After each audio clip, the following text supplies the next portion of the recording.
What's up everybody, this is Lambo Calrissian here, and today we're going to talk about Advent decks from Kamen Rider Ryuki. Now, Advent decks are special card decks that contain the Advent cards for all the riders in Kamen Rider Ryuki. There are 15 Advent decks in total, 13 being part of the original build, while 2 extra ones were made on the side, Alternative and Abyss, that was introduced in Kamen Rider Decade. Now, 10 times out of 10, if you have an Advent deck, a lot of things are going to happen right now.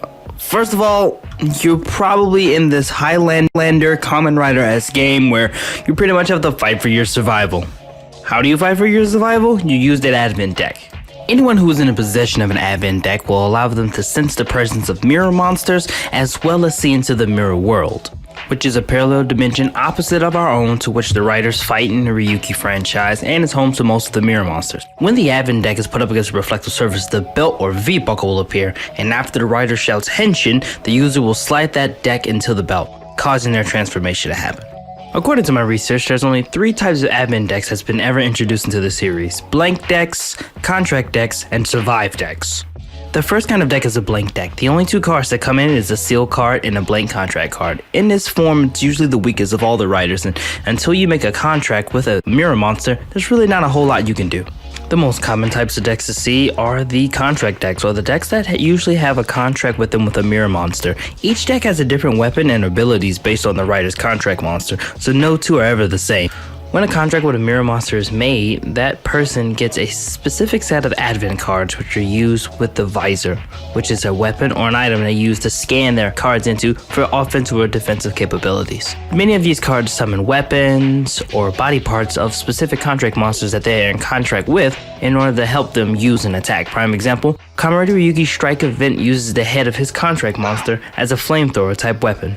It should be worth noting that I lied earlier in this video when I said that no 2 cards in Advent decks are the same. There's actually 2 cards within each deck that remains the same no matter what.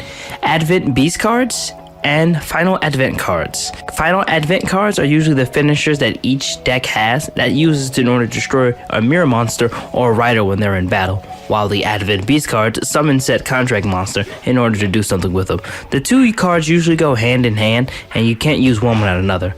When an Advent Beast shows up, 9 times out of 10, a final event is coming up pretty soon. I think it's also worth noting that it is possible to take other riders' contract monsters and combine them into your own, much as Kamen Rider Ozha did with Kamen Rider Guy and Kamen Rider Raya's contract monsters after killing both of them in order to make his new twisted chimera-esque contract monster. It was pretty cool and pretty fucking freaky at the same time.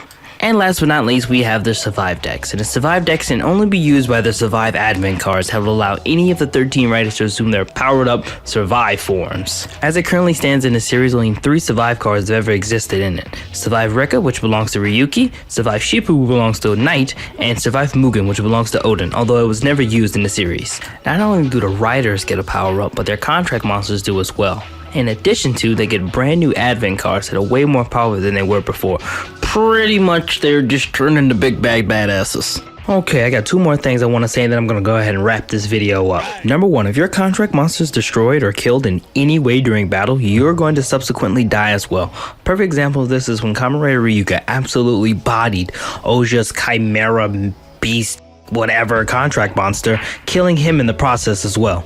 And number 2, if at any point in time you think, oh fuck it, I don't have to fight, fucking whatever, a contract monster, well, fighting is not for me, you're going to die subsequently as well, because your contract monster will eat you. You see, the thing is that the mirror monsters are there so that you can fight them. And when you fight them and destroy them, their essences feed your contract monster. If you don't fight, they don't get an essence. And if they don't get an essence, they'll just eat your essence.